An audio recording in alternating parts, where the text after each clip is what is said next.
Buenas, buenas, buenas. Les damos la bienvenida a este nuevo capítulo, el capítulo número 3 de No Digan Como Vivo, acá por el aire virtual de Radio Centella. Estamos muy contentos de pasar otro viernes de literatura, escritores, escritoras, biografías lectoras, recomendaciones y todo lo que tenemos para ofrecerles a esta comunidad lectora que nos acompaña viernes a viernes, acá como les decía, en el aire de Radio Centella, el aire virtual de Radio Centella, por Twitch, los viernes a las 19, y después se sube al canal de YouTube, que les recomiendo que se suscriban para ver todas las otras propuestas que tiene esta Radio Centella. Y hoy, para no ser menos, tenemos un programón variado. Varias voces componen este nuevo capítulo de No Digan Como Vivo. Tenemos en primer lugar, vamos a ir adelantando como una especie de prólogo de este programa. El primer bloque tenemos a nada más y nada menos que la biografía lectora de Natalia Moret. Tuvimos el agrado de conversar con ella y también hablamos sobre un poco de sus objetivos en su escritura y también sobre su último libro, que después vamos a ahondar un poquito más, que se llama El año en que debía morir, esta novela fantástica de Natalia Moret. También tenemos para hacerle una recomendación o una invitación o una promoción o una novedad. También este es el sentido de No Digan Como Vivo, de una feria que se va a llevar a cabo mañana en Buenos Aires. Tuvimos el agrado también de hablar con Federico, quien nos contó detalles de esta feria, que también tiene muchas actividades. Tenemos el segundo bloque, que va a estar integrado por la entrevista que le hicimos a un escritor oriundo de Castelli, pero que hace más de, o casi 40 años que vive en La Plata, Carlos Martínez Guía, un escritor que tuve la suerte de conocer por un amigo, otro amigo, Ezequiel Álvarez, y la verdad me sorprendió. Leí este libro, El punto olivina y los cordones de zapatos, y tuvo la generosidad también de regalarme estos otros dos.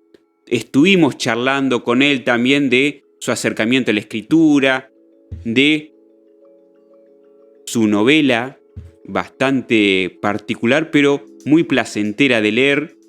Así que el segundo bloque va a estar integrado por él y por la recomendación de Lourdes Reinaga, que nos trae una novedad también. Introduce un tema a este No Digan Como Vivo. Y así vamos a cerrar el segundo bloque. El tercer bloque vamos a tener la entrevista que también hicimos con Natalia Ginsburg, esta editora que perteneció al mundo editorial y que ahora está metida en lo que son las industrias culturales. Nos va a hablar de su acercamiento a la escritura, de algo que recién hablaba con Juan antes de el comienzo del programa, esto que está atravesando, que irrumpió con fuerza en el último tiempo, que es la relación de la inteligencia artificial y la escritura y la literatura. ¿Y irán a desaparecer los escritores? No, por favor. Y también tenemos una recomendación de Carlos Barbagallo, otra nueva recomendación de este amigo de la casa, y vamos a cerrar el programa con un cuento muy especial de Eduardo Sacheri, narrado por la entrañable voz de Alejandro Apo. Así que miren el menú variado que tenemos para este día viernes 31 de marzo, cuando ya se nos va marzo, y aquí le estamos haciendo el aguante al otoño, a este otoño que a mí me deprime un poco, desde acá, desde No Digan Como Vivo. Así que dicho el menú, vamos a la primera oferta. Vamos a indagar sobre la biografía lectora de esta escritora, socióloga y guionista que es Natalia Moret, que ella basa su biografía lectora en un libro que para ella fue fundacional, que para ella la marcó. Así que cuando diga el querido Juan, vamos a escuchar a Natalia Moret a ver qué nos dice.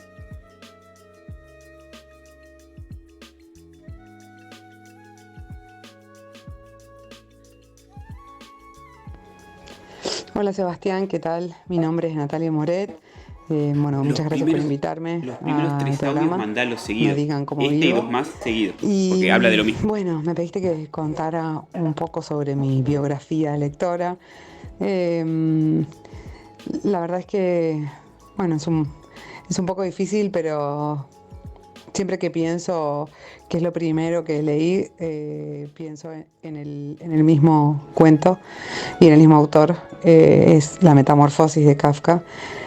No es lo primero que leí, pero sí es lo primero que recuerdo que me causó una impresión muy fuerte y profunda. Yo, escribo desde chica y leo también bastante desde chica. En mi casa mi mamá leía y bueno, ella me ayudó a adquirir el gusto por la lectura y la verdad es que siempre, tanto en la lectura como en la escritura, encontré compañía, sobre todo. Y cuando leí La Metamorfosis, y bueno, y automáticamente, viste que el cuento empieza con el protagonista amanece transformado en cucaracha y bueno, y su familia primero intenta ayudarlo, pero después básicamente lo deja encerrado y bueno, y termina muy mal. Terminan como, bueno, no pudiendo o decidiendo no volverlo a incorporar de alguna manera, ¿no? Es como lo diferente, lo otro, que es finalmente aniquilado, ¿no? Y entonces era la primera vez que yo leía un cuento que me hacía como tomar el lugar del monstruo, ¿no? De lo otro, de lo diferente, del que está. O sea, siempre los protagonistas de todas las historias tienen como una debilidad, un tema que resolver. Pero creo que hasta ese momento lo que había leído, bueno, estaba protagonizado más bien por como héroes y heroínas más típicos, ¿no? Y entonces Gregorio Samsa me dio mucha pena y yo empaticé muchísimo, ¿no? Con este hombre que despierta transformado en algo horrendo, ¿no? Algo que no entiende, ¿no? Y que bueno, y se siente como fuera de todo, porque también yo creo que bueno, al menos en mi caso, la lectura y la escritura me hacían compañía, porque yo un poco me sentía muchas veces afuera de todo, o sea, no al punto de sentirme una cucaracha, pero sí, no terminaba de encajar. Y perdón, te decía eso, que fue como, o sea, una identificación inmediata. Y después yo tenía un gusto particular por las historias un poco siniestras o el género del terror, me gustaba, a mi mamá también le gustaba mucho y desde chica lo consumo, no sé, la literatura, me encantaba Poe, también el cine, veíamos muchísimas películas de terror, creo que vi todo lo que hay, al menos de los 80s y los 90s. Y bueno, entonces creo que ese texto, ese cuento, me marcó muchísimo, porque además tiene un comienzo, como decía Cortázar, que te gana, ¿no? Por nocaut. O sea, empieza con una piña, empieza con todo. Y entonces, en relación a cómo me marcó por ahí, lo primero que te dije es la lectura. En la escritura fue como descubrir esto, que cuanta mayor potencia tenga un relato en el comienzo, más efectivo es el efecto, ¿no? Como de también Cortázar decía, ¿no? Un texto tiene que secuestrar al lector, y a mí La Metamorfosis me secuestró. no me soltó hasta el final, ¿no? Entonces, ¿cómo se secuestra a un lector? Y bueno, idealmente con un comienzo que empiece lo más rápido posible y con la mayor contundencia, ¿no? Nadie quiere ver como la vida normal de todos los días. Nadie quiere leer eso. Y la verdad es que un hombre transformado en cucaracha era algo que yo nunca había ni imaginado. Entonces era muy sorprendente, muy atrapante y bueno, y me secuestró, ¿no? Y ese secuestro de la literatura se sostiene con la tensión del relato. O sea, los temas son más bien pocos, pero la mirada, los tratamientos de un tema son infinitos. Entonces está en cómo un tema es tratado, ¿no? La destreza y el talento de un escritor, una escritora. Y bueno, la metamorfosis a mí me pareció alucinante. Fue como muy importante en mis primeras lecturas.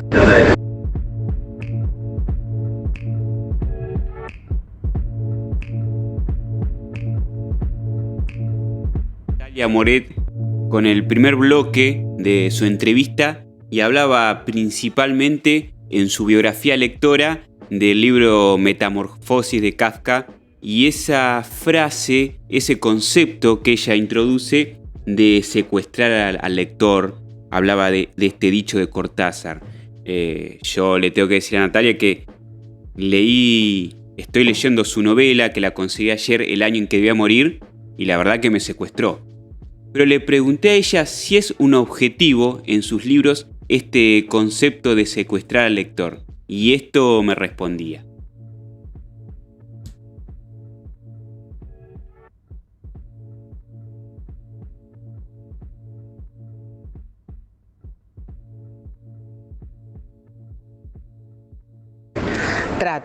Trato de secuestrar al lector también.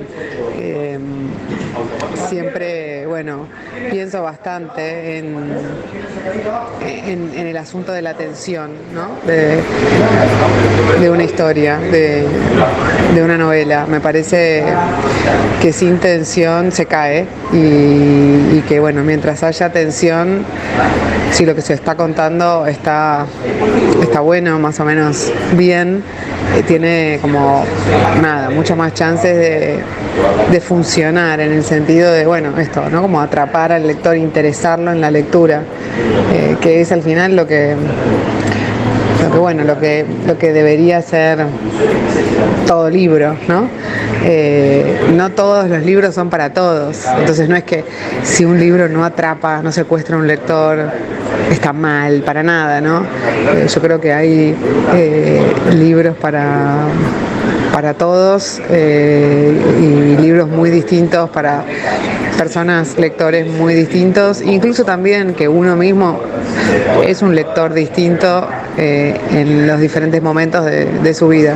Entonces hay libros que por ahí no fueron para uno en la adolescencia, pero uno se reencuentra en la juventud, en la adultez y los puede disfrutar de otra manera.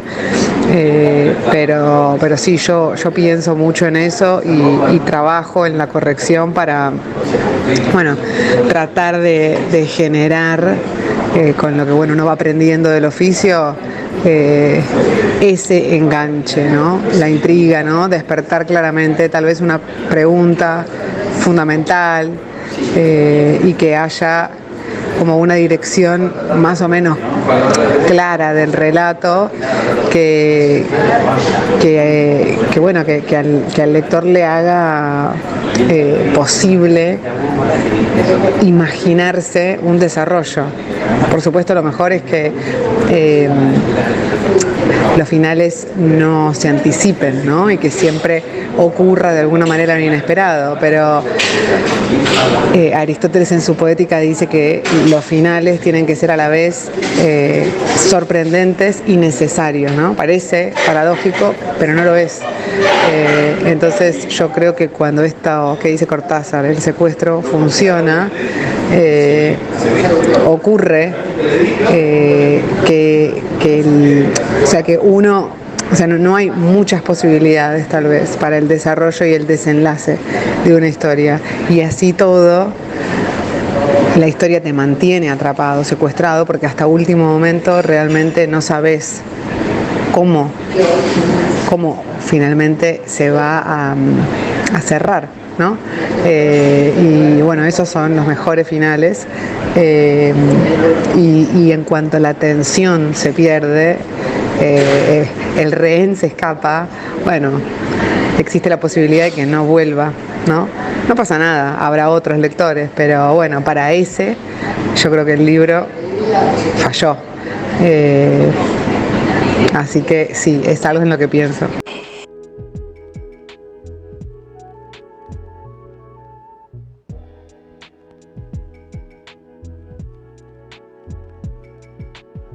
Ahí pasaba este nuevo bloque de Natalia Moret hablando de este concepto que les decía, esto de atrapar al lector y estas estrategias narrativas de todas dos escritores y escritoras a la hora de contar. Y hablando de contar, le pregunté sobre su último libro, este que mencioné al principio, El año en que debía morir, publicado en 2022, donde Natalia, a partir de un suceso autobiográfico que le pasa en pandemia, lo anexa a otro anterior. Le pregunté de dónde surgió la idea de escribir sobre este hecho, que después le voy a contar un poquitito más, y cómo fue el proceso de esta escritura que imagino yo que ha sido movilizante para Natalia Moret. Así que cuando quiera acá Juan, vamos a escuchar el último bloque sobre la última novela de Natalia Moret, El año en que debía morir, y después le voy a leer las primeras páginas del libro y van a ver que les van a dar ganas de ir a comprarlo. Escuchamos ahora sí a Natalia Moret.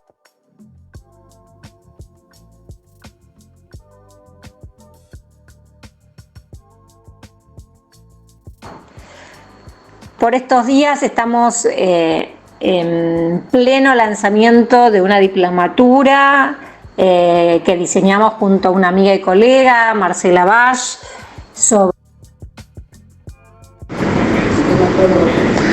En mi novela, El año en que debía morir, en realidad más que surgir la idea de un relato autobiográfico, que finalmente, bueno, eso es algo que está presente y que le da origen, pero lo que yo escribí al final es una novela con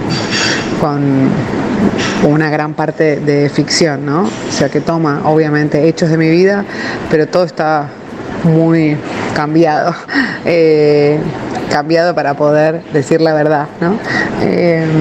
Y bueno, y más que una idea, es algo que me ocurrió, o sea, a mí me pasó, y bueno, no sé si leíste el libro, pero bueno, gira alrededor de una mujer que está esperando el resultado de un estudio, de una biopsia, a la misma edad en la que murió su madre de esa enfermedad de cáncer. Y bueno, entonces a ella esta posibilidad de repetición le resuena porque siempre la edad de la muerte de la madre había funcionado como un umbral, ¿no? Como una especie de sentencia de muerte.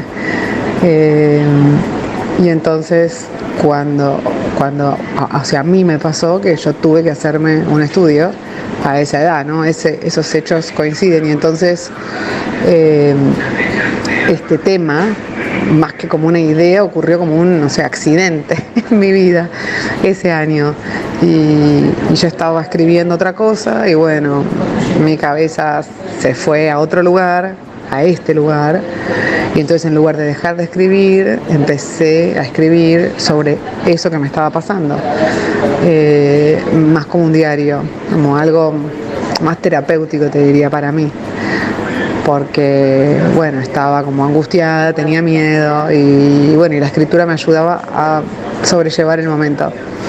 Después, por suerte, bueno, el estudio dio bien y ese momento pasó. pero yo sentía que en ese material terapéutico que había aparecido otra cuestión que tenía que ver con justamente la muerte de mi madre y un duelo que yo sentía, sospechaba, sabía que nunca había terminado de hacer realmente, y lo que sentí es que tal vez ahí había como dos posibilidades: la posibilidad de una novela y la posibilidad de transitar algo que yo tenía que transitar, y que las dos podían ir juntas. Y entonces ahí surgió la idea de aventurarme a eso. Y tomando parte de ese material, más otras situaciones, circunstancias de mi vida y una serie de circunstancias imaginadas, construí la novela.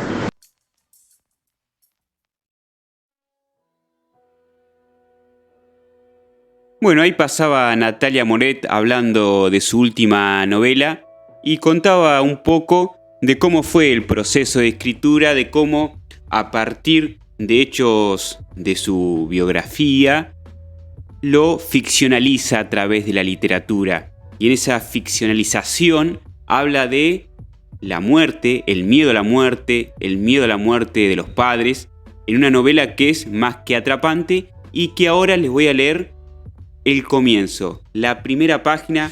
Así inicia Natalia Moret su novela El año en que debía morir.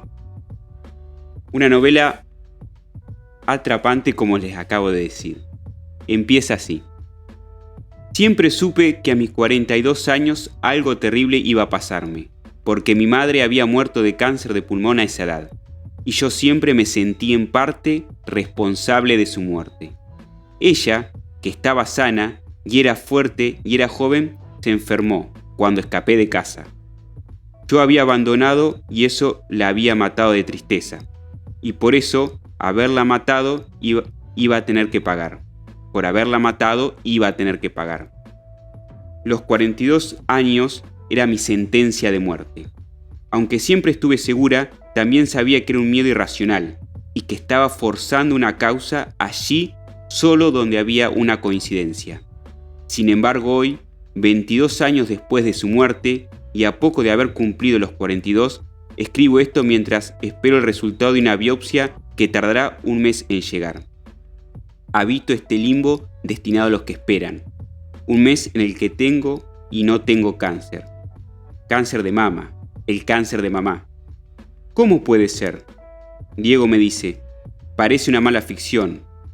Mi padre, al teléfono, me dice, imagino que estarás pensando mucho en ella. ¿Puede ser realmente azar? ¿Cómo puedo haber vivido más de la mitad de mi vida segura de que este año ocurriría algo así, como un destino escrito en algún lugar? Es julio del año 2020 y el invierno está en su punto más oscuro. Esperé 22 años este momento. Parece que deberé esperar un mes más. Así comienza este libro que no quiero aburrirlo, pero se los recomiendo y aprovechamos a agradecer a Natalia Moret la generosidad por hablar con nosotros y por compartir un poco de su experiencia como escritora y de su experiencia como lectora. Para cerrar ya este bloque número 1, le vamos a hablar de una recomendación que me llegó de la mano de mi querida amiga Paula Ponce, a la que le mandamos un saludo, y una gran lectora también, alguien que integra la comunidad lectora. Me acercó el aviso de una feria de libros que se va a llevar a cabo mañana a beneficio de Madres de Plaza de Mayo, línea fundadora, en Capital. Así que me contacté con Federico para que me hable un poco qué es esto de la FILPLI, la segunda edición de ferias del libro que tiene, por ejemplo, les adelanto, una feria del libro que va a estar integrada por más de 30 editoriales y que tiene presentación de antologías sobre Noria Cortiñas y que va a estar cerrando el ciclo nada más y nada menos que José Arriola. Además va a haber mesas de materiales, buffet y sorteo. Yo le anticipé un poco, pero más nos va a contar Federico acerca de esta Feria del Libro Filpli que se va a llevar a cabo mañana a partir de las 15 horas.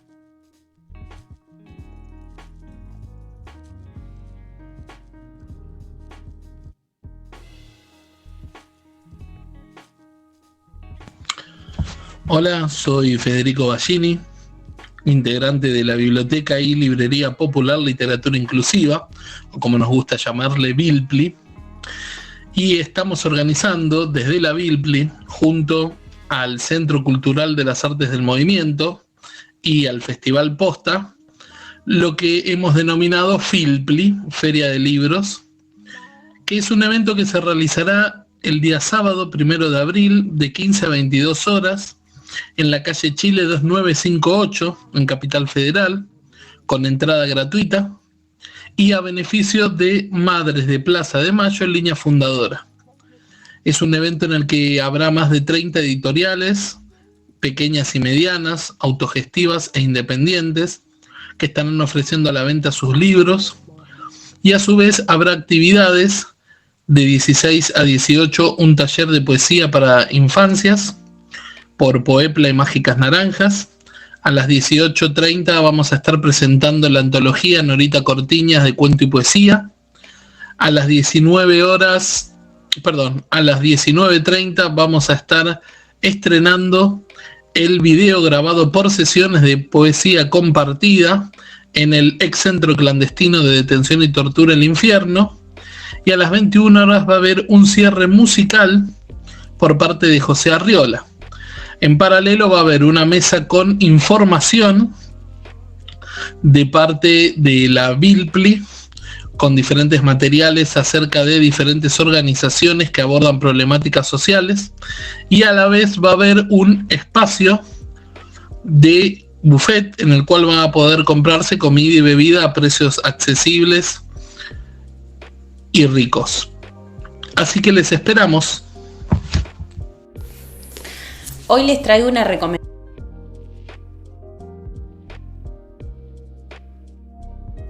Pasaba Federico para recomendarnos esta feria de libros que se va a llevar a cabo mañana a partir de las 15 horas y que va a tener un poco de todo.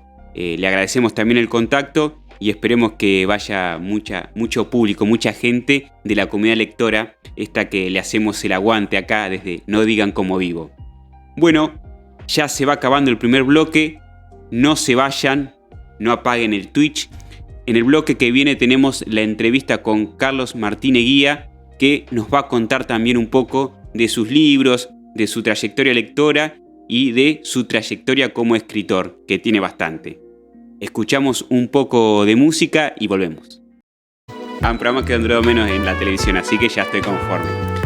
Le mando un gran saludo a Rafa, que es un amigo que me está haciendo el aguante ahí por sus concurridas redes sociales que él sabe utilizar. Y les damos la bienvenida a este programa a Carlos Eguía, Carlos Martínez Guía, este escritor que conocí, y lo quería contar esto porque así, este es uno de los sentidos fundacionales del programa también, y de esto que es la biografía lectora. Un amigo, como dije al principio, Ezequiel, a quien también le mandamos un fuerte abrazo, me habló hace un par de años de un colega docente, él da clases acá en Escuelas de La Plata, un colega docente que le había comentado que es escritor y que había publicado libros. Y cuando yo le comenté de este proyecto de No Digan Como Vivo hace poquito tiempo, se contactó con él y le propuso participar. Así que Carlos tuvo la generosidad de enviarnos sus libros y ahí nos fuimos sumergiendo en su literatura. La verdad que no me deja de sorprender este libro, El punto oliva y los cordones de zapatos, que es uno de los tantos libros que ha publicado Carlos, que me mandó. Me quedan por leer Subterráneo, que también está por aquí, y No te preocupes si está oscuro. Pero bueno, dejémonos de presentación, vamos a dejar que Carlos se presente un poco y nos cuente acerca de él. Carlos Martínez Guía, que es oriundo de Castelli, pero que hace ya largas décadas, el año de mi nacimiento, en 1984, si mal no me equivoco, está viendo La Plata cuando se ríe Juan. Qué falta de respeto, ¿eh? Respeten a los viejos. Bueno, vamos a escuchar a Carlos a ver qué nos dice, cómo se presenta, qué elige contar sobre sí Carlos Martínez Guía. Me llamo Carlos Martínez Guía y nací en Castelli, provincia de Buenos Aires, en 1964. Así que tengo 58 años. Bastantes. Así firmo mis libros. Creo que conservé el Martín. Hubiese sonado mejor Carlos de Guía o Guía a secas, como decía Fowell a secas, pero bueno, el Martín que agregó mi madre, en honor a ella, que creo me transmitió el don de la poesía y probablemente del arte, ¿no? Era una enorme pintora. Así que bueno, firmo así, con excepción de un libro que se llamó Macrauquenia, que salió como Carlos Seguía, pero bueno, hubo un episodio confuso en torno a eso. Y bueno, tengo más de 20 libros publicados y menos de 27. Digo más de 20 y menos de 27 porque realmente no los conté. Pero puedo situarlo entre esos dos números y son bastantes. Varios de poesía y el resto algunos cuentos que entraron en antologías y pocos, y la mayoría novelas cortas. Ahí me muevo bastante bien. Bueno, escribo en los momentos que puedo y cuando creo que tengo algo que escribir. Me pasa bastante seguido, por suerte, y digo cuando puedo porque obviamente no vivo de la literatura y la literatura es algo completamente amateur para mí. Por lo tanto, tengo que ganarme el pan trabajando. En este sentido, desde hace 24 años soy docente y me gano la vida desde ese tiempo hasta acá como docente. Antes hice un montón de cosas. Vendedor ambulante, vendedor de pan, fotógrafo, etcétera. Y bueno, más o menos sería una presentación inicial.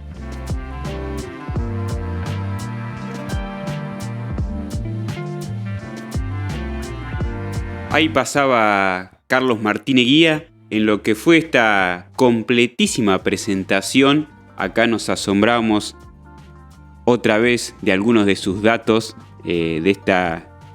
¿Quién pudiera, decíamos, de tener más de 20 libros publicados y de todo lo que ha tenido que transitar Carlos, a quien le agradecemos otra vez su generosidad y a quien le preguntamos en esto que nos gusta chusmear a nosotros, en esto que también es el punto de partida para quienes escriben, que es su vida como lector. Así como vimos esto que decía Stephen King, que no se puede, es muy difícil tener una vida como escritor sin leer, es casi imposible, diría yo. Le preguntamos a Carlos sobre su biografía lectora. ¿Qué libros o autores a él lo marcaron para desarrollar esta prolífica carrera que tiene como escritor? Así que ahora vamos al bloque 2 de la charla, de la entrevista que tuvimos con Carlos Martínez Guía.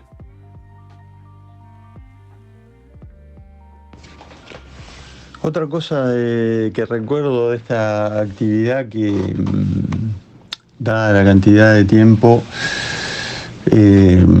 parece una cosa seria la escritura. Para situarle un inicio, es una competencia con mi compañerita de segundo grado, la japonesa, que había dividido al grado en 2 bandos. Las nenas vitoreando a la japonesa y los nenes vitoreando a mí, a ver quién escribía más largo algo.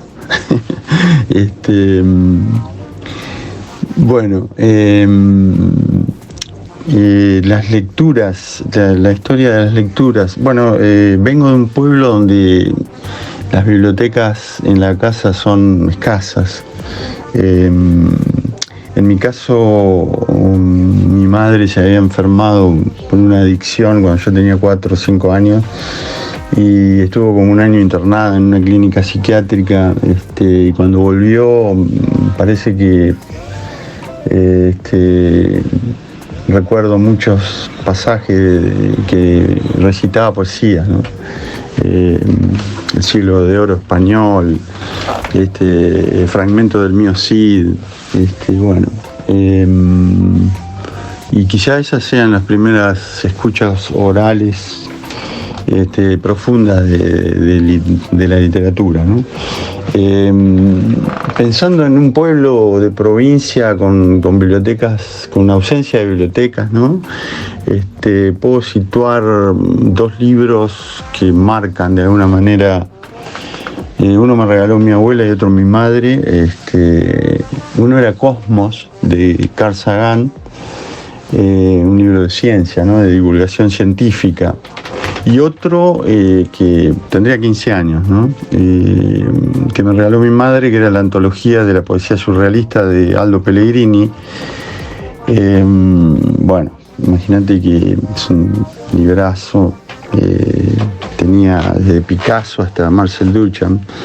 Y lo tengo acá cerca el libro, así que me tomé el trabajo de abrirlo, porque recuerdo mucho un pasaje, ¿no? Que quizá haya tenido alguna influencia. Dice: física de equipaje, calcular la diferencia entre los volúmenes de aire desplazados por una camisa limpia, planchada y doblada, y la misma camisa sucia. Bueno, cosas así. Bueno, obviamente que el tiempo siguió pasando, ¿no? Y la escritura se desarrolló a partir de lecturas. Y las lecturas son muchas en tanto tiempo. 35, 40 años. Por lo tanto, pero que se me vienen ahora a la cabeza en este instante, recuerdo 3 novelitas cortas, ¿no? A las que hace mucho que no vuelvo, pero que marcaron muchísimo, que son la transformación de Kafka, y Bartleby, el escribiente, de Melville, y Las cosas, de George Brecht. 3 personajes centrales, podría decir que, citando al Diego, se les escapó la tortuga, ¿no? Entonces, bueno, dieron en mí con mucha fuerza y probablemente hayan sido los que me ayudaron a escribir en determinados momentos, distintos momentos, ¿no? Porque la obra es bastante larga.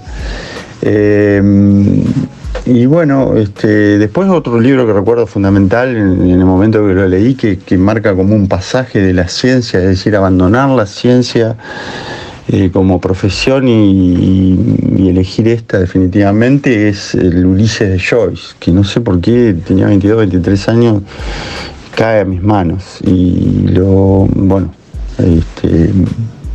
y dispara obviamente la posibilidad de sobre todo de la poesía, ¿no? Un texto de narrativa tremendo, clásico del siglo XX, junto con Proust, dispara la poesía. O sea que yo arranco ya como queriendo armar libros de poesía, con proyectos de escritura de libros de poesía, que desembocan en el primer libro que se llamó Anotaciones y otros poemas, seguido de repertorio. Y otra cosa determinante es el encuentro con José Luis Mangieri, editor de poesía, que recibe un texto mío mandado por mi novia en aquel momento y se entusiasma y me publica y eso da lugar a que también la publicación es importantísima en un momento, o lo fue para mí, ¿no? Y como para desarrollar proyectos así de escritura, ¿no? Y meterle mucho.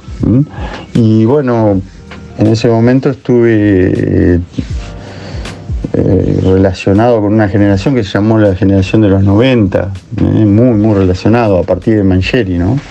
Que me presenta gente que en ese momento los conocía a todos, ¿no? Eso impulsa bastante también mi historia en un momento clave, ¿no? Que es entre los 20 y los 30 más o menos.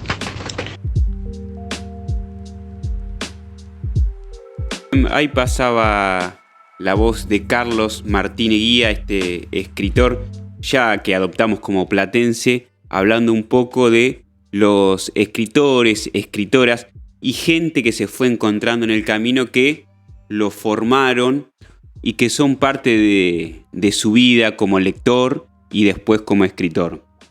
También le pregunté en la narrativa de Carlos, por lo que estuve viendo, se focalizan temas como la decadencia de la sociedad, la decadencia del mundo, la biología, la ciencia ficción, y todo esto desemboca en su literatura. Entonces me surgió esta inquietud que me suele surgir de cuánto de su autobiografía hay en su ficción. Cuánto de punto de partida de la realidad hay en la ficción de Carlos Martínez Guía. Y esto me respondía.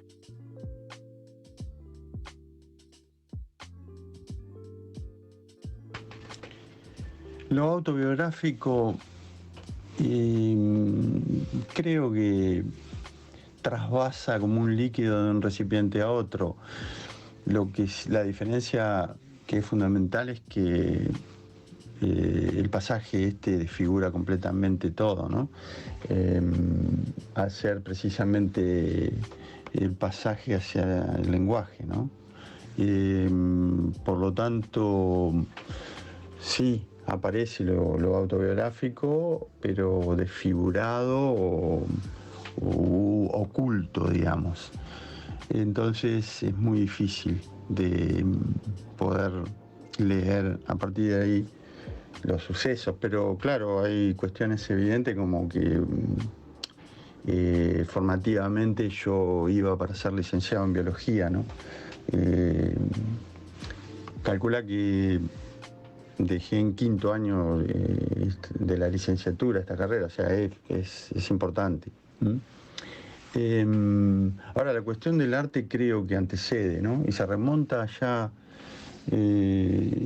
porque también otro recuerdo de primaria a partir de esto, es que en segundo año o tercero dibujé un sapo y también una oveja, y me saqué un excelente, y todos se reunieron alrededor del cuaderno para ver tremenda obra de arte, pero lo más impresionante fue que yo me sorprendí de esos dibujos. Fue increíble y no los pude repetir, porque después los partidos de fútbol que dibujaba, o las guerras, o las peleas de boxeo que dibujaba en los cuadernos, nunca me salieron como ese sapo y esa oveja.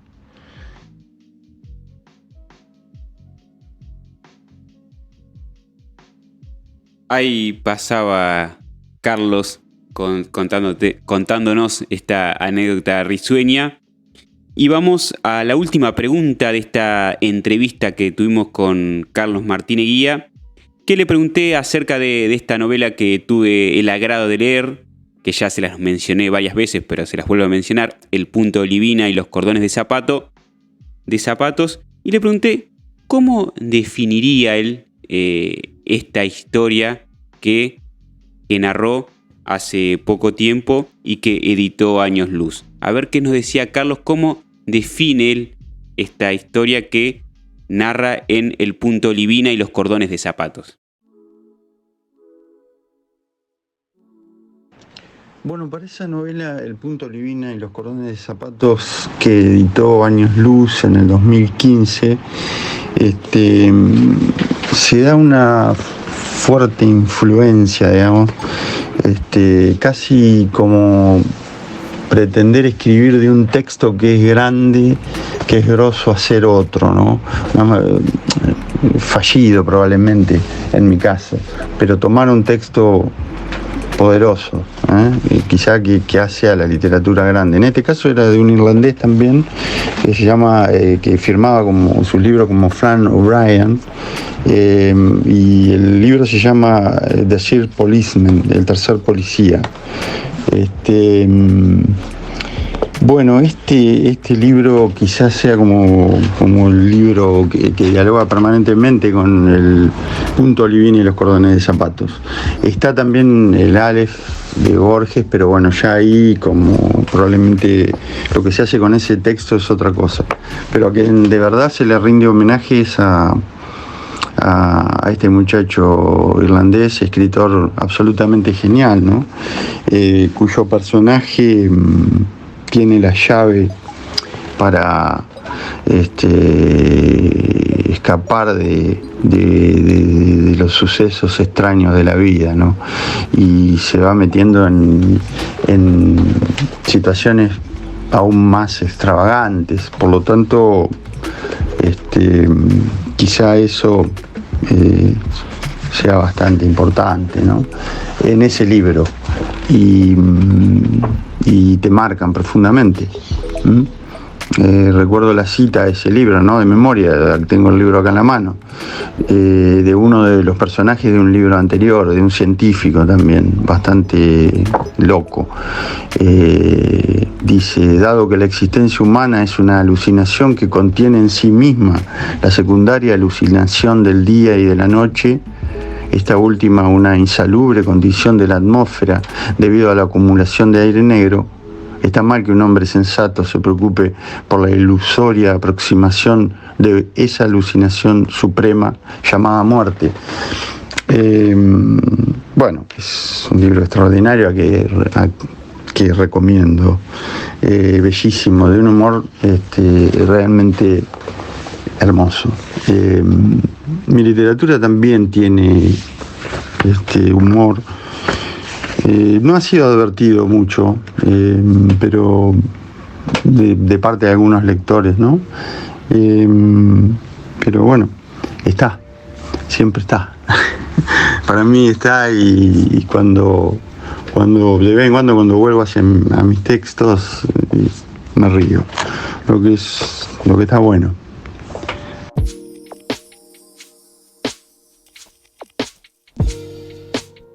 Ahí pasaba Carlos Martín Eguía hablando de su novela, El punto olivina y los cordones de zapatos, y le agradecemos la charla que tuvo con nosotros, y es un placer descubrir este tipo de escritores, tardíamente porque ya publicó más de 20 libros, pero bueno, se lo queríamos compartir con ustedes, a toda la comunidad lectora que nos hace al aguante, que acá Juan, el mandamás de Radio Centella, nos dice que hemos sumado 4 nuevos suscriptores, que por suerte ya me olvidé sus nombres, pero después del corte se los voy a decir. Creo, Camelia, Ana Julia, si es Ana Julia, mi amiga, le mando un gran saludo, y Gemina, y alguien más que ya...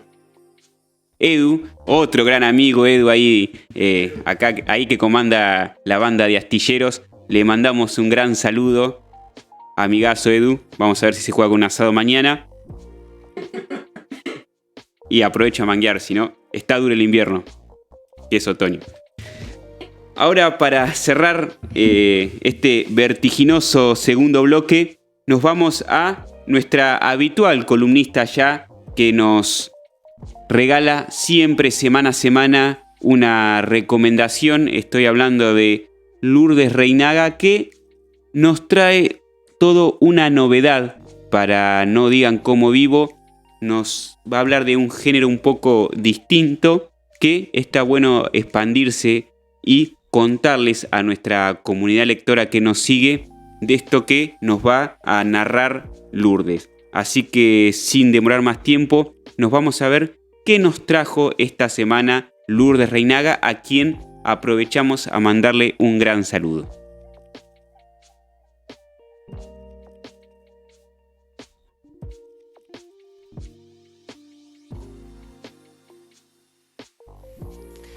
Hoy les traigo una recomendación distinta a las que había hecho las semanas anteriores. Es una novela también, se llama Poncho fue y es de la autora Sole Otero. Bueno, la diferencia que tiene esta novela a las que he recomendado y a las novelas que conocemos convencionales, esta es una novela gráfica. Es una novela contada en cuadros y en dibujos, mejor dicho, viñetas. Es una historia que me encantó tanto por su historia y tanto también con cómo está realizada, ya que yo soy artista visual, entonces me encanta la ilustración y la historia, la verdad que es muy muy interesante porque es uno de los géneros que a mí más me gusta también. Y es una de las, por ahí tiene una trama que es una de mis preferidas, que es, como venía hablando de las recomendaciones anteriores, es una historia de amor, desamor. Y se trata de la historia de una pareja donde los dos son los protagonistas de esta novela gráfica. Empieza como una historia de amor, también está contada en distintos capítulos, tiene ese formato de la novela. Y la historia transcurre entre esta pareja, una mujer y un hombre, donde se conocen y van sucediendo determinados acontecimientos y sucesos que le pasan personalmente a cada personaje. Y lo que tiene es que la historia, una de las cosas más interesantes que me gustó, es que como que va y viene en el tiempo. La historia arranca contando y mostrando con dibujos unos acontecimientos, un acontecimiento puntual que es una discusión, y después empieza un año atrás, 9 meses atrás, 6 meses atrás. Entonces a mí lo que me gusta esto, que le permite como ver al lector como una situación y la suma de determinadas situaciones a lo largo del tiempo resultan en lo que llamamos hoy como la violencia psicológica, la violencia por ahí que está como no tan explícita, y la violencia verbal, sí, psicológica. Entonces la historia de la pareja y cómo algunos acontecimientos relacionados con la violencia, la manipulación emocional del hombre hacia la mujer, igual justo puntualmente en esta historia pasa eso, y cómo el personaje de la mujer empieza como a modificar su personalidad, cómo empieza a ir teniendo algunos cambios negativos con sus proyectos, con sus trabajos, como que se conocen en un momento muy bien y en realidad uno no está tan bien como el otro, y entonces, todo esto que estoy contando es increíble porque es acompañado por el uso y la técnica. Más que nada, los dibujos no son dibujos ni realistas, Sole tiene como una técnica o una forma de representar los dibujos como un poco, no sé si aniñados o infantil, pero la historia no tiene nada de aniñada y de infantil, y el uso del color es fundamental porque potencia un montón estos mensajes o la personalidad o cómo se va sintiendo emocionalmente los personajes en la historia. Hay, páginas donde hay ilustraciones donde hay mucha ira, entonces hay mucho rojo, pero después, al tratarse de una historia de violencia psicológica y de por ahí hechos que no son tan explícitos y tan directos, se trabaja mucho con los grises, y al trabajar con los grises y ese equilibrio, cómo representa la autora cómo se va por ahí muriendo parte de la vitalidad del personaje o reavivando cuando se enoja mucho, y todo lo que tiene que ver lo emocional está perfectamente representado con el color y con todas las herramientas que tiene esta gran ilustradora y autora de libros también.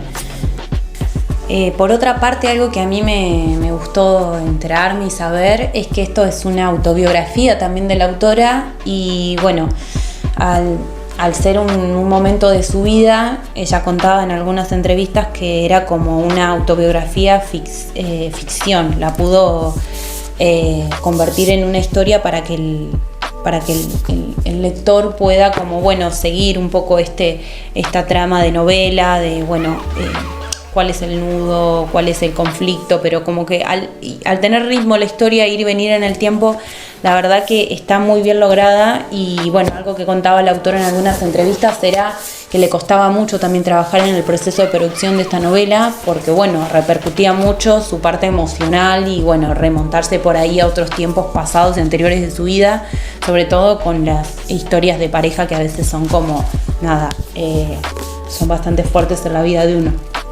Así que bueno, lo recomiendo. Es un libro de 200 páginas y un poquito más, y lo leen en una tarde, pero van a ver que lo van a leer porque bueno, la novela gráfica tiene esa rapidez, muchos diálogos, muchos dibujos, pero bueno, a mí personalmente me gusta mucho la ilustración y me gusta mucho esta autora, entonces varias veces lo veo, lo vuelvo a leer, lo abro, miro tal página y siempre encuentro algo, porque como había dicho en la semana anterior, la imagen tiene este poder de poder complementar tanto una historia y no solamente contar literalmente el mensaje, sino que le da como más color, más vida. Ya vos cuando vas leyendo te puedes imaginar un personaje, pero ella al dibujarlo como que vos entendés que la protagonista mujer de la historia de esta pareja es una persona como sensible, como que se deja por ahí escuchar mucho por lo que dice el otro. Entonces ella construye este personaje perfectamente como es su personalidad, y eso me gusta mucho. Así que esta es mi recomendación de la semana. Les recomiendo Poncho Fue, Sole Otero, editado por Hotel de las Ideas. Fue editado 2 veces, creo que en el 2017 y luego una reimpresión en el 2021. Yo me pude conseguir a partir del año pasado, lo conseguí, porque bueno, la primera edición se agotó muy pronto, así que imagínense lo bueno que está la historia. Para terminar, les voy a leer un fragmento que está ahí escrito en el libro, y es una cita de Murakami que ella tomó para iniciar esta gran historia. Dice así: y una vez que la tormenta haya terminado, no recordarás cómo lo lograste, cómo sobreviviste. Ni siquiera estarás seguro si la tormenta ha terminado realmente. Pero una cosa sí es segura: cuando salgas de esa tormenta, no serás la misma persona que entró en ella. La tormenta se trata de eso.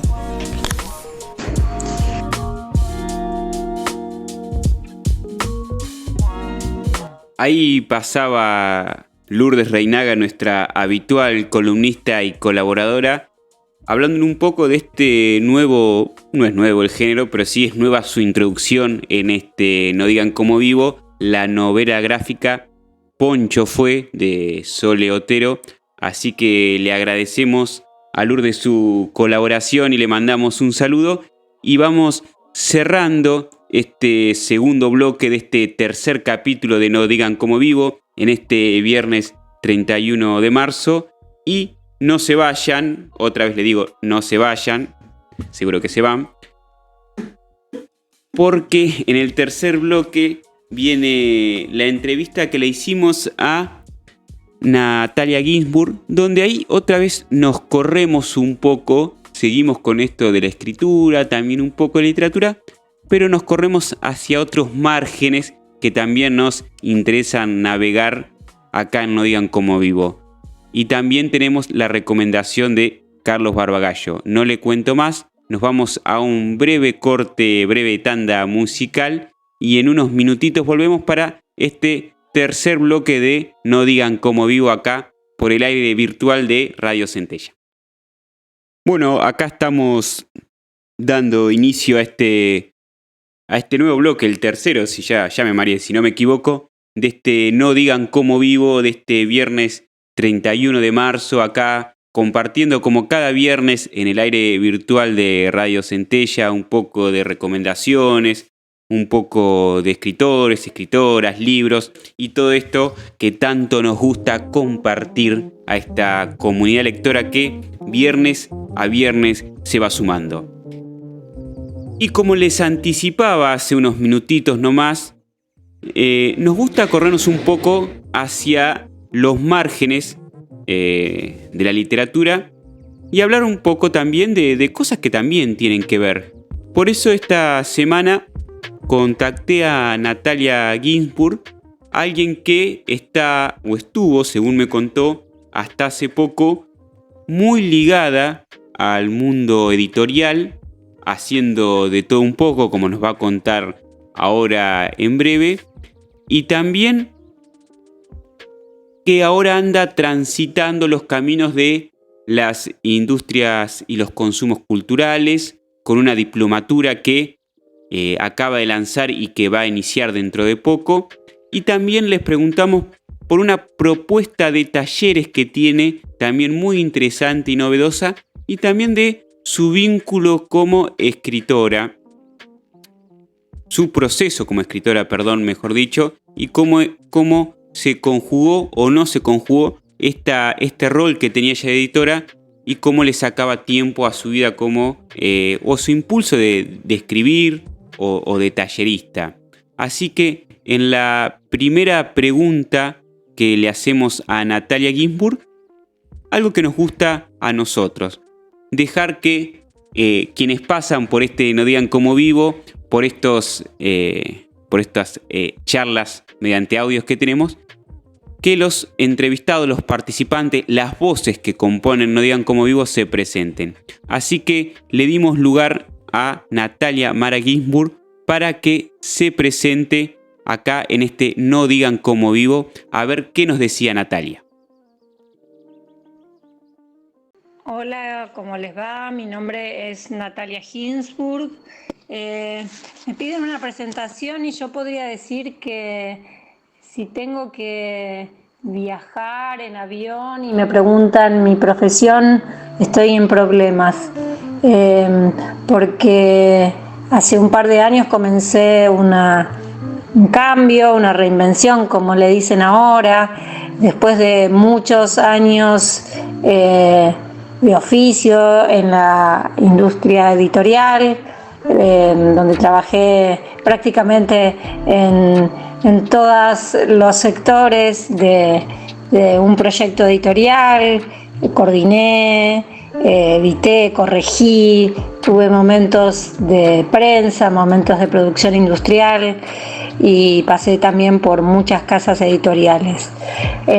Sin embargo, después de un ciclo bastante amplio, fui sintiendo que algo de los proyectos que me volvían a proponer ya no me parecía que representaban los desafíos o las cuestiones que se iban imponiendo epocalmente y también dentro de la propia industria.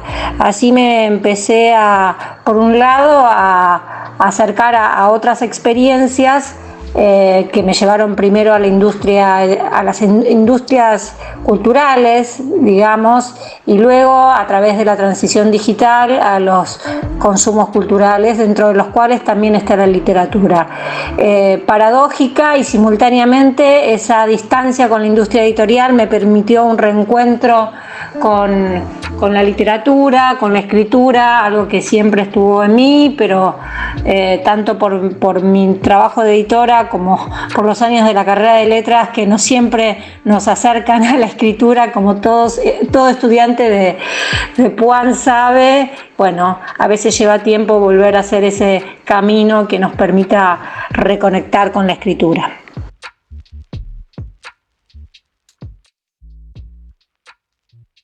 Ahí pasaba la presentación de Natalia y un poco de su trayectoria, de su variada y amplia trayectoria en el mundo editorial y en el mundo tan fantástico como es el mundo de los consumos culturales y la industria cultural. Después, en otro tramo de la charla, le preguntamos cómo se acercó a la escritura, de qué modo, de qué forma. Todos tenemos modos distintos, y por ahí si hubo alguien, un escritor o alguna persona que la impulsó a escribir. A ver qué nos decía Natalia, cómo develaba este interrogante.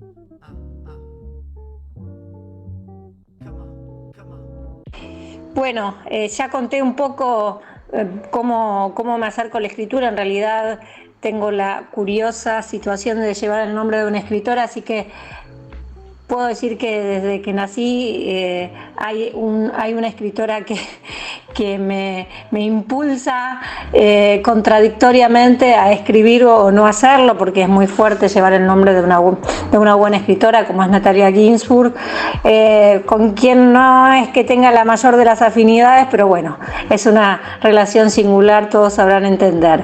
Aparte de eso, siempre realicé paralelamente, y cuando podía, talleres, como decía, la etapa de letras, que fueron 8 años más o menos, no ayudaron, y luego sí ya fui acercándome a diferentes talleres, primero como alumna, fundamentalmente, procesos luego que llevan más al trabajo de clínicas, de obra,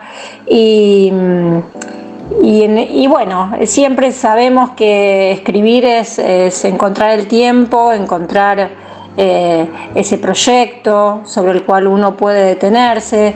También me acerqué en los últimos tiempos con mucha más cotidianidad a la escritura de un diario de la noche, al que me acerqué por un tema de insomnio, pero luego fue una excusa para, a partir de ese disparador, poder generar una escritura suelta, cotidiana y abierta de temáticas, no meramente, pero sí como un tema que paradójicamente iluminaba el de la noche.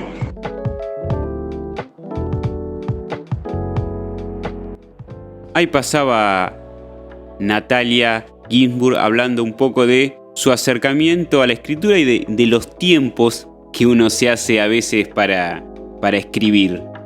También le preguntamos acerca de su rol como tallerista y qué propuestas tiene ella como tallerista.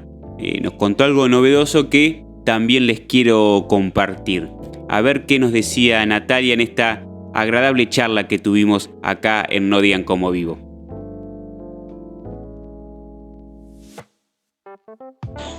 Mi rol como tallerista es relativamente reciente, aunque siempre tuve una afinidad por la interacción con equipos, por mi rol de coordinadora de proyectos. Ahora ya acercándome a cuestiones que tienen que ver con la literatura, con la escritura, con los libros. No doy estrictamente talleres de escritura, sino de reflexión sobre determinadas narrativas, autores, temas, como decía, la noche, el insomnio, la ciudad, y luego algunos géneros que por ahí me interesan especialmente. ¿Qué le aporto a los alumnos? Yo creo que tengo, sobre todo en los talleres presenciales, pero también en los virtuales que ha habido y también incluso numerosos, la posibilidad de hilvanar algunas conversaciones, poder escuchar, estar atenta, es decir, me gusta mucho escuchar y dejar que el otro desarrolle, para ver de qué modo se puede reencontrar con su propia escritura o narrativa. Aunque no me dedico a talleres de escritura, la escritura es un potencial que creo que está latente y que es bienvenido en todos los talleres. A mí me aportan mucha felicidad, también la tarea de preparar los talleres es un desafío, pero creo que siempre el resultado es superador y es sorpresivo, sorprendente. Es decir, que siempre estoy pensando con qué otro tema, con qué otro disparador, con qué otras narrativas, y de diferentes edades, audiencias, cantidad de gente. No es lo mismo un taller de 2, 3, 5 personas que un taller virtual de 50. Pero bueno, hay que amacarse. Ahí pasaba Natalia hablándonos de sus interesantes propuestas, de sus talleres de reflexión, narrativa y un poco mezclado también la escritura narrativa. Siempre la potencialidad de la escritura está presente en cualquier tipo de taller, nos decía Natalia, y bien que es así. Después, en otra pregunta, la interrogamos sobre algo que nos interesa, algo que podemos decir que nos perturba un poco o nos conmueve a los que formamos parte de, o los que intentamos formar parte o nos interesa este mundo de la literatura y la escritura, como este fenómeno reciente que es el de la inteligencia artificial. Y ya le habíamos preguntado a Santiago Liach en el encuentro, en el capítulo anterior, sobre la relación de Internet con la escritura y la literatura, si había literatura en esta vertiginosa cadena de información que es Internet. Y ahora a Natalia le preguntamos sobre la relación de la inteligencia artificial y la literatura. A ver qué nos decía Natalia Ginzburg sobre este fenómeno reciente que irrumpió con fuerza en el mundo literario.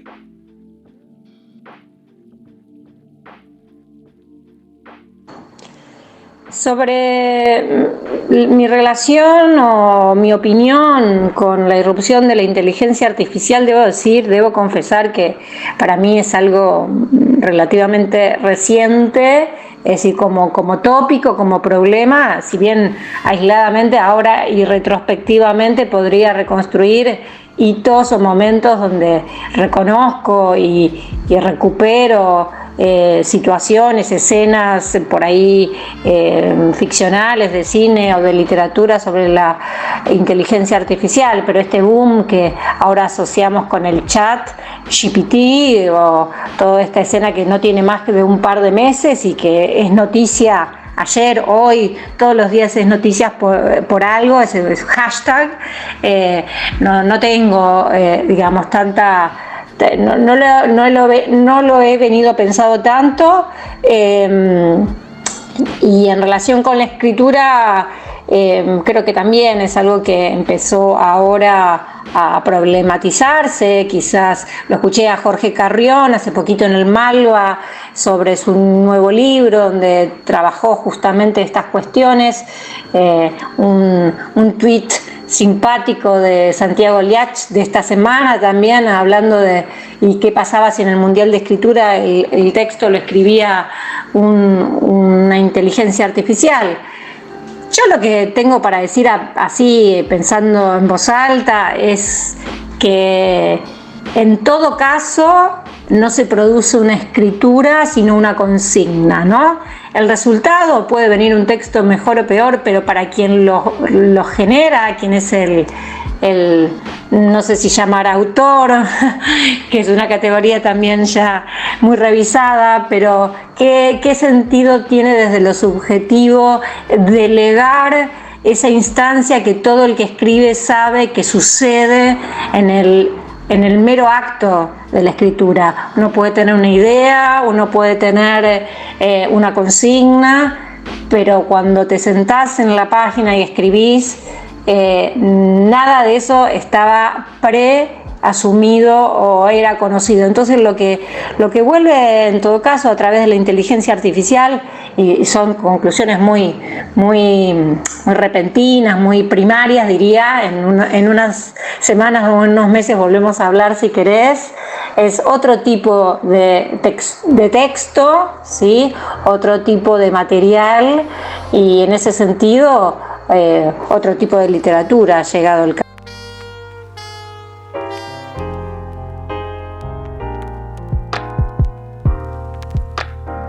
Ahí pasaba Natalia hablando de este fenómeno reciente que, como bien decía ella, se está recién problematizando y que vamos a ver cómo se sucede esto, qué consecuencias trae.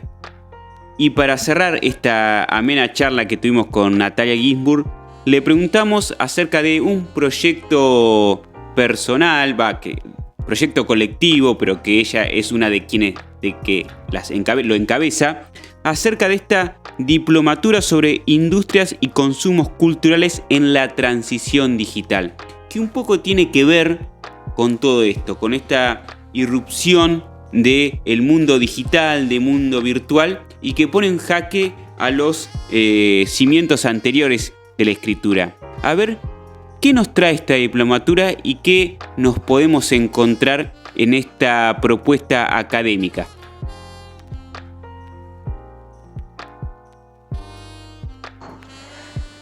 Por estos días estamos en pleno lanzamiento de una diplomatura que diseñamos junto a una amiga y colega, Marcela Bash, sobre industria y consumos culturales en la transición digital, un poco lo que contaba al comienzo.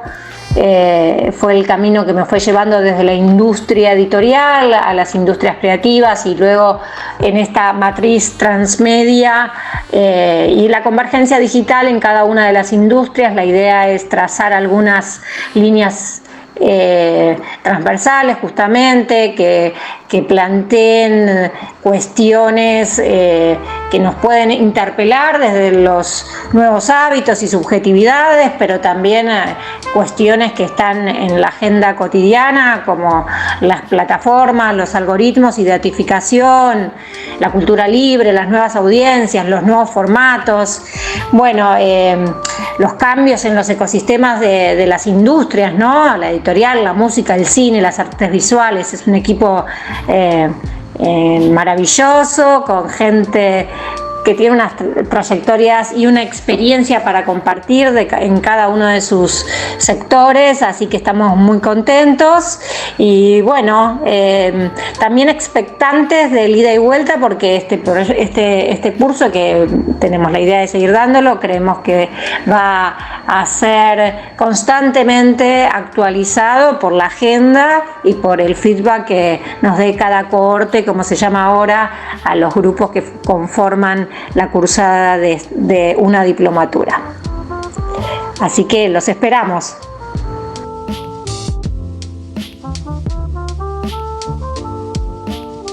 Ahí pasaba Natalia contándonos un poco de la diplomatura esta que lanzó y que está encabezando este proyecto colectivo y académico. Le agradecemos otra vez, nos gusta agradecer mucho a las voces que pasan por No Digan Como Vivo, por la generosidad, por compartir sus experiencias, sus trayectorias, sus lecturas. De esto se compone No Digan Como Vivo acá por el aire virtual de Radio Centella. Y para cerrar este tercer y anteúltimo bloque, ya lentamente nos vamos despidiendo. Falta un bloque más, no se vayan. Pero les dejamos ahora una recomendación de un amigo de la casa, Carlos Barbagallo, que nos trajo uno de sus libros que ha leído y nos quiso compartir. Le mandamos un saludo a Carlos y escuchamos a ver qué nos trae al aire de No Digan Como Vivo.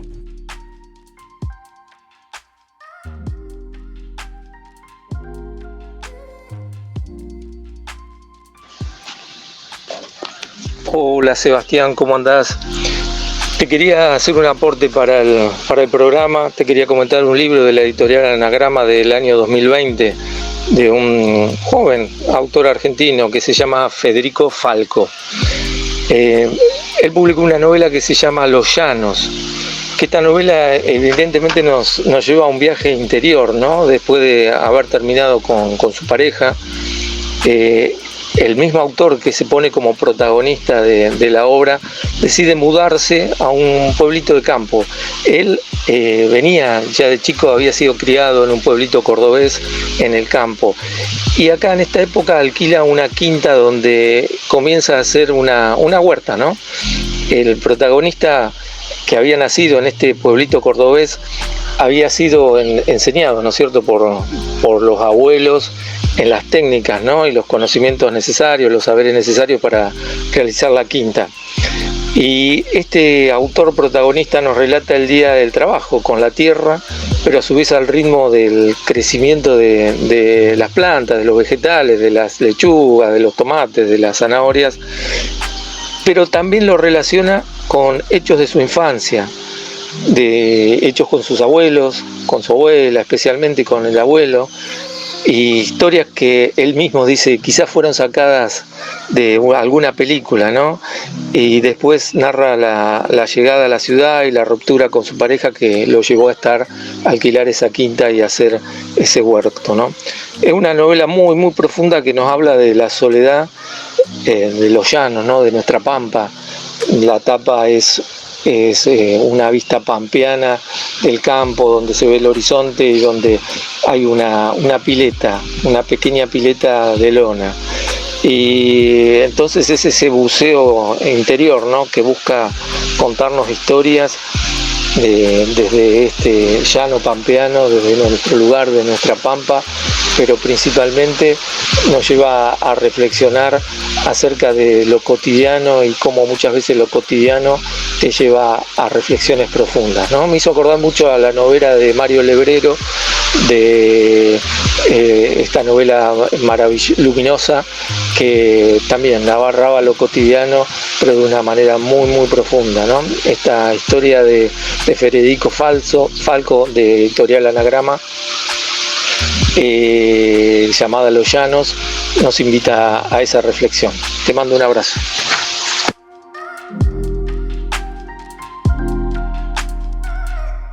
Le mandamos otro abrazo a Carlos y le agradecemos también su recomendación. Y así vamos cerrando este tercer bloque. Para el bloque que viene, el último de este tercer capítulo de No Digan Cómo Vivo, hacemos un pequeño tributo acá, a próximo de cumplirse de la conmemoración del Día de los Caídos y las Caídas y los veteranos de Malvinas, el próximo domingo 2 de abril. Tenemos para recomendarle una novela y también para escuchar un cuento en la voz de Alejandro Apo, un genial cuento de Eduardo Sacheri, conmovedor, que les vamos a compartir. Así que no les anticipo más, un breve cortecito y ya volvemos a este tercer capítulo de No Digan Cómo Vivo, acá por Radio Centella. Estamos volviendo al aire virtual de Radio Centella en este cuarto bloque de este No Digan Cómo Vivo, este tercer capítulo de No Digan Cómo Vivo, que ya se va terminando, pero para el cierre, y nos gusta también en lo coyuntural rendir los tributos y homenajes que creemos que se merecen, y se merece esta conmemoración que se hará como todos los años el 2 de abril por el inicio del conflicto bélico con Malvinas.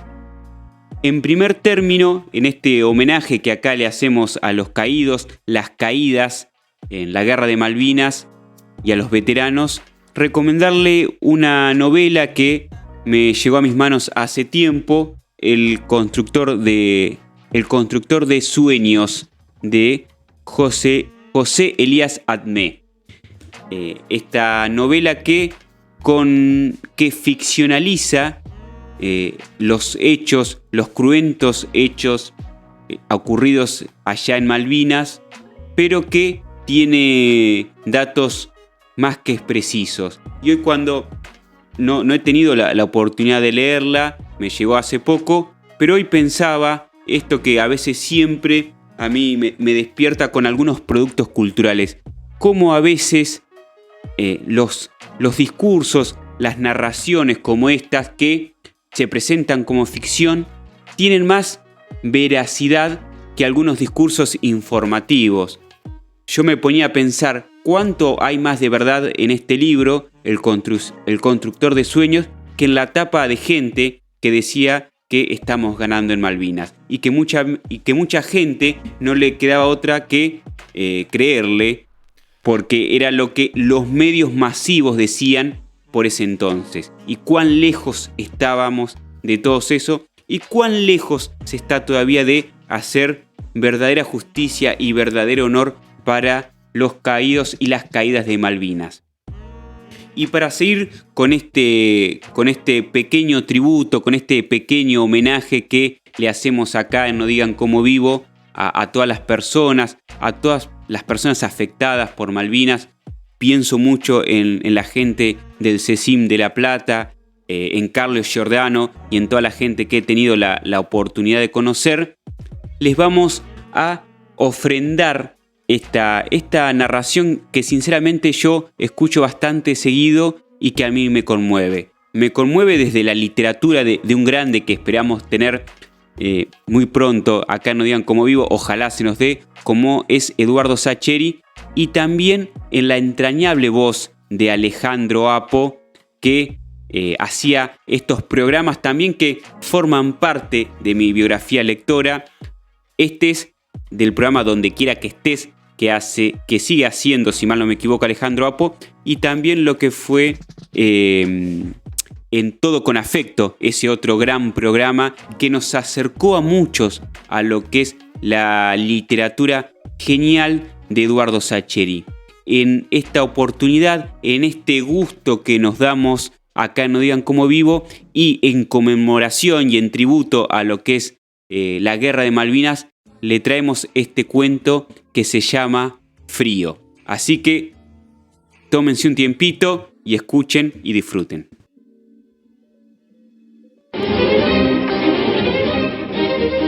Cuento de Eduardo Sacheri. Frío. No sé si a los demás les pasa lo mismo, pero a mí me cuesta mucho pensar en el frío si no estoy teniendo frío en el momento de querer pensar en el frío. Seguro que uno puede decir la palabra frío cuando se le dé la gana, pero no es lo mismo. Así no es más que una palabra. Yo me refiero a pensarlo, el frío, a poder pensarlo, entendiéndolo al frío. Es distinto decir frío que sentir frío. Decirlo es casi nada. Igual es una palabra distinta a árbol o perro. Esas son cosas que se ven y uno puede imaginarlas, pero el frío no. El frío hay que sentirlo para pensarlo. Esa sensación incómoda en todo el cuerpo, esa especie de dolor suavecito que uno no se puede sacar de encima aunque quiera, esa molestia que a uno lo sigue aunque trate de escapársele y haga un montón de cosas, apichonarse, hacerse chiquito, zapatear fuerte, dar saltitos en el lugar o lo que sea para salirse de esa situación fea. Esas ganas tontas de querer irse lejos del propio cuerpo a un lugar que esté más tibio. Tontas porque no se puede, pero uno las ganas las tiene igual, ¿no? Y de todo el asunto del rubio yo me puedo acordar solamente así, con frío, si no, no. O me cuesta mucho más. Me cuesta y no es lo mismo. Pero hoy resulta que es domingo, casi de noche, y como está terminando mayo, hace un frío de novela. Además estoy solo en casa, que eso también es importante para que me acuerde. Si está la familia no puedo, si está la familia uno piensa en cosas comunes, las de todos los días, más los domingos que estamos todos hablando, tomando mate, mirando un poco de tele. Pero hoy se fueron todos a lo de la tía Ceci, que yo mucho no me la aguanto, y con la excusa de pintar la piecita del fondo me quedé y mi mujer no me dijo nada. Capaz que se imaginó que yo no quería saber nada con ir a lo de su tía, pero como lo de la piecita me lo viene pidiendo hace un montón de tiempo y yo siempre le digo que sí, después no lo hago, hoy que le dije que iba a ponerme con eso, no pudo decirme nada y se lo tuvo que aguantar. Así que después de comer se fueron y yo me quedé trabajando atrás con la radio puesta en los partidos. Pero hace un ratito corté porque me estaba quedando sin luz y aparte con este frío y la humedad no secó lo suficiente, la verdad, como para empezar con la segunda mano. Igual no importa porque la primera mano la di completa y el fin de semana que viene la termino. Eso sí, no estoy de guardia, que la verdad no me acuerdo, me tendría que fijar, pero creo que no. Para limpiar los pinceles me traje el aguarrás y el trapo y los pinceles. Me senté en la mesa del jardín, que un poco de luz de día todavía quedaba, y para eso tampoco se necesita mucho más. Y ahí yo no sé si empezó a bajar el rocío o qué, pero de repente se congeló el aire. En la penumbra me vi el humito saliendo de la boca y la piel de las manos me empezó a doler. Pero ya me faltaba poco para terminar y no tenía ganas de llevarme todos los trastos hasta la mesa de la cocina. Así que me apuré a limpiar un pincelito que uso para los marcos, que me dio más trabajo porque estaba con esmalte sintético, y de repente me acordé.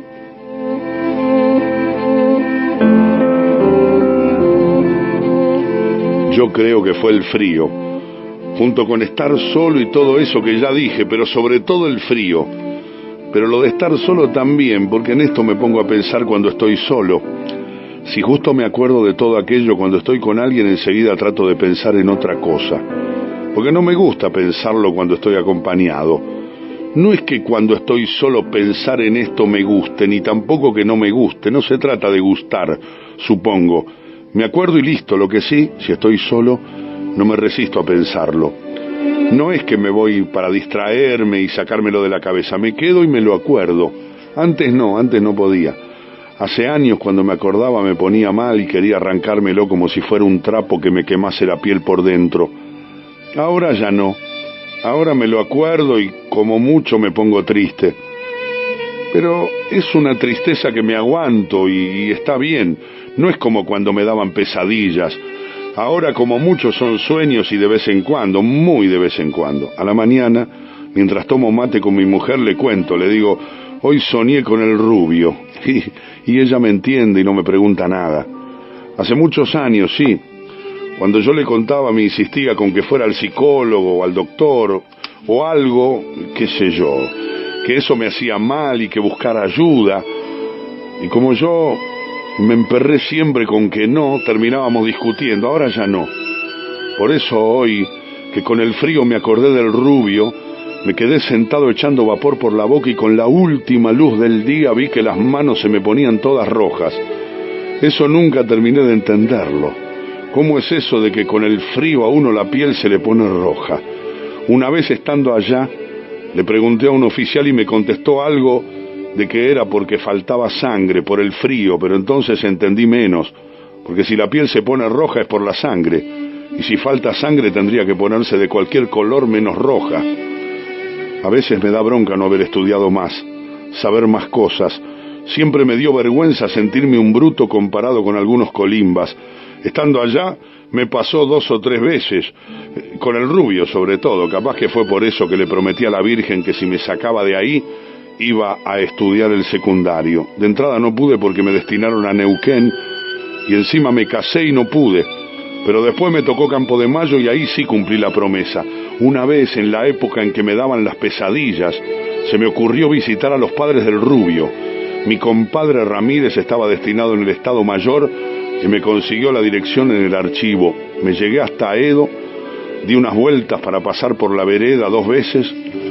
La segunda justo salió una mujer de la casa y pensé, la madre. Pero no estoy seguro por qué no le hablé. Pensé que era la madre porque se parecía, la piel, la nariz finita, los ojos medio claros, pero no estaba seguro y aparte capaz que no era. Habían pasado como 15 años y en una de esas nada que ver. Capaz que se habían mudado y era otra familia. A veces el parecido es así. No es que los hijos se parezcan a los padres, sino que uno ve a los dos y le busca el parecido. Con mi hijo el mayor me pasa siempre. Todos dicen lo parecido que somos, mas ahora que entró en la escuela y con el pelo corto, hasta a mí se me hace acordar a cómo era yo hace 20 años. Así que no le dije nada. Nos cruzamos por la vereda y nos vimos un segundo y nada más. Llevaba una bolsa de compras, ella me miró y yo me asusté, no sé por qué. Será porque me miró fijo, apenas un segundo pero fijo, como si me conociera. A lo mejor fue por el uniforme que me miró. Yo calculo que fue por eso. Después no volví más. Pasó el tiempo, me fui acordando menos y lo fui dejando. Era callado el rubio. Andaba siempre en la suya y con los demás se mezclaba poco y nada. No era que fuera un engrupido, no, era distinto. No sé bien por qué cuernos terminó en la compañía. Los otros colimbas eran casi todos de Corrientes, de Oberá y de la zona esa, y el rubio mezclado con ellos parecía una mosca blanca. Los demás eran morochazos, más como soy yo, pero este era blanquito, mucho más alto. Hasta las manos las tenía diferentes, blancas, lisitas. Se le veía que nunca en la vida había agarrado una pala, un martillo, nada de nada. A la legua se notaba que lo del rubio venía por el lado de los libros y esas cosas, porque aparte usaba unas palabras que parecían sacadas de un diccionario. Se las entendía él solo a veces. Y otros colimbas que en su perra vida habían bajado del monte lo miraban como si fuera un bicho. Yo tenía tipos que nunca habían visto un inodoro hasta entrar al cuartel. Y claro, comparado con ellos, el rubio parecía un marciano. De entrada me dio bastante trabajo ese asunto, porque 2 o 3 colimbas se lo tomaron de punto, lo cachaban todo el tiempo con eso de que si era delicado, o si era demasiado limpio, o prolijito, esas pavadas. O me decían a mí, hablando fuerte para que el otro escuchara, que el rancho lo prepara el rubio, que seguro que en la facultad le enseñan a cocinar. O que la letrina la cabe el rubio, que seguro que sabe porque va a ser arquitecto. Yo le frenaba el carro porque lo que menos quería era que me enquilombaran la compañía, y aparte el rubio me daba lástima porque era buen soldado y trataba de no engancharse con esas jodas y no calentarse, pero era guapo. Una vez no sé dónde sacaron los colimbas una especie de pelota, creo que la hicieron con un par de borceguíes que los ataron cruzados y medias que no servían, y ataron todo con cordones del calzado. Y como no había ningún oficial por ahí cerca, yo los dejé. Justo en contra del rubio jugaba uno de los que lo tenía de punto, Salinas se llamaba, un morocho grande como una puerta. Y fue empezar a jugar y Salinas lo entró a cagar a patada, porque encima el rubio era bueno. La movía y el otro se empezó a poner loco, y cada vez que lo gambeteaba empezó a cruzarlo como si nada. De entrada el rubio se lo aguantó hasta que no pudo más, y en una de esas se levantó y reaccionó. Y se entraron a dar de lo lindo, y aunque el otro era grandote, el rubio no se le achicó, y ligaron los dos, la verdad. Un poco me puse contento porque el rubio me caía bien. Igual hubo que castigarlos a los dos porque en cuestiones de disciplina uno no puede hacer diferencias, y menos en un sitio como ese. Cuando los tuve que bailar, bailaron todos, ni más ni menos. No era que yo quisiera o dejara de querer. Tenía que bailarlos y punto, la orden era esa, porque así iban a estar alertas y con la moral alta.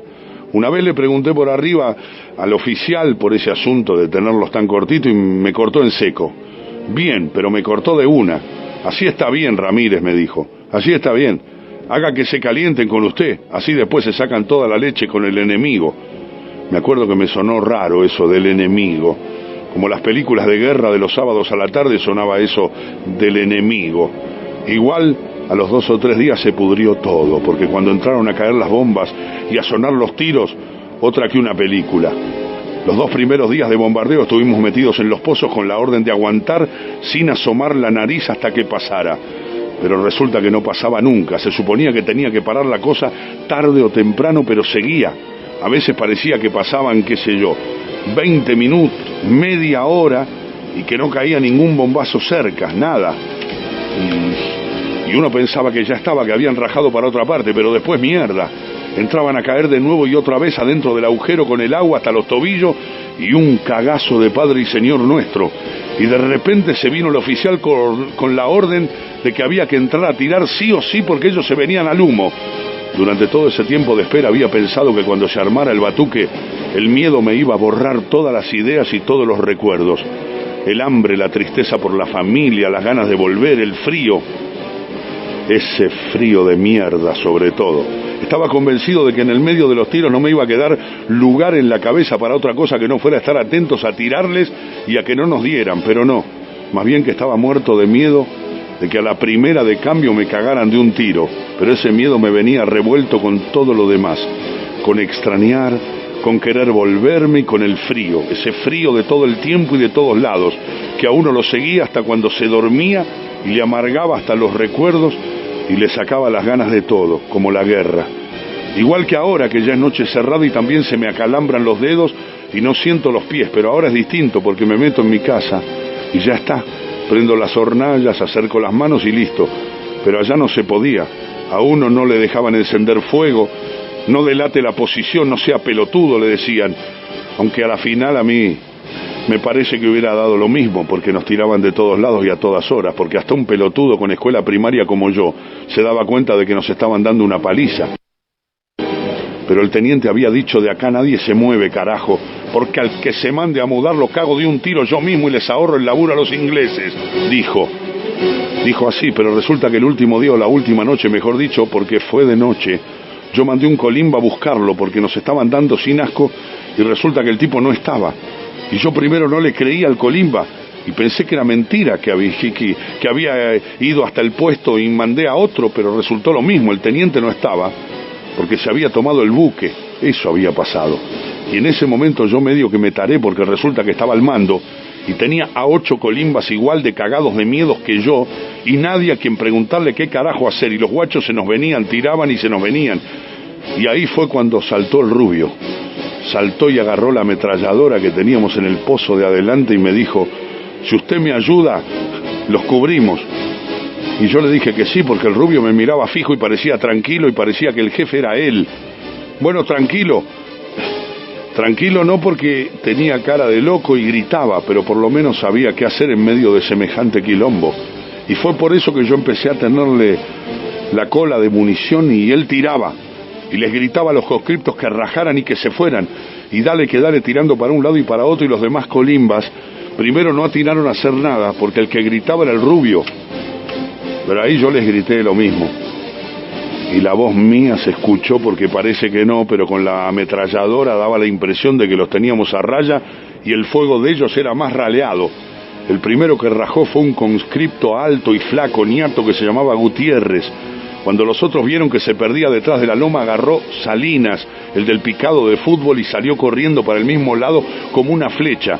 Y los otros detrás, que para correr más rápido, algunos hasta dejaban los fali ahí en el piso.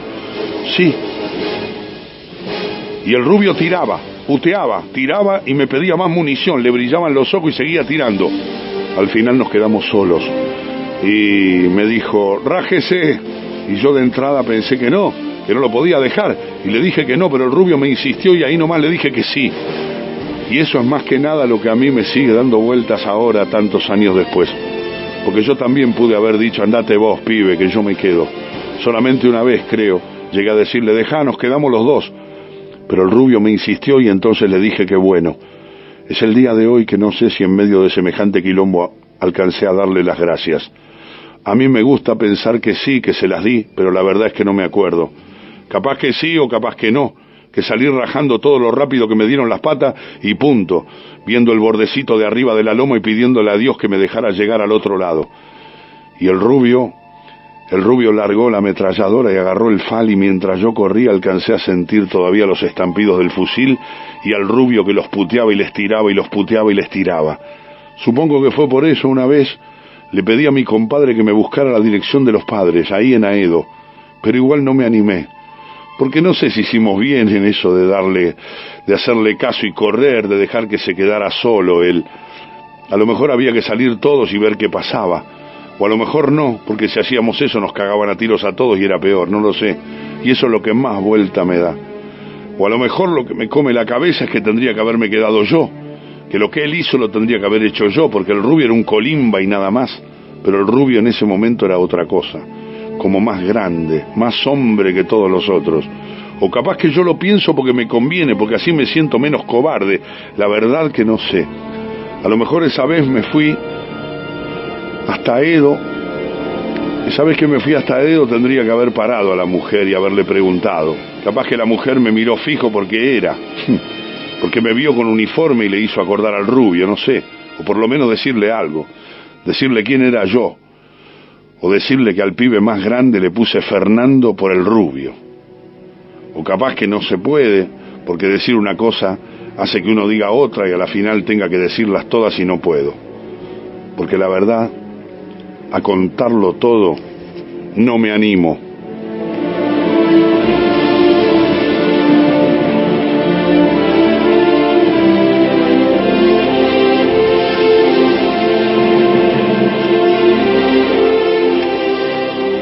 Este conmovedor cuento de Eduardo Sacheri que leímos en nuestro programa, que se llama Donde quiera que estés y que va todos los días desde la medianoche hasta la 1 de la mañana, es un cuento conmovedor que le dedicamos a los héroes de Malvinas, con un abrazo muy grande para todos y el recuerdo para siempre.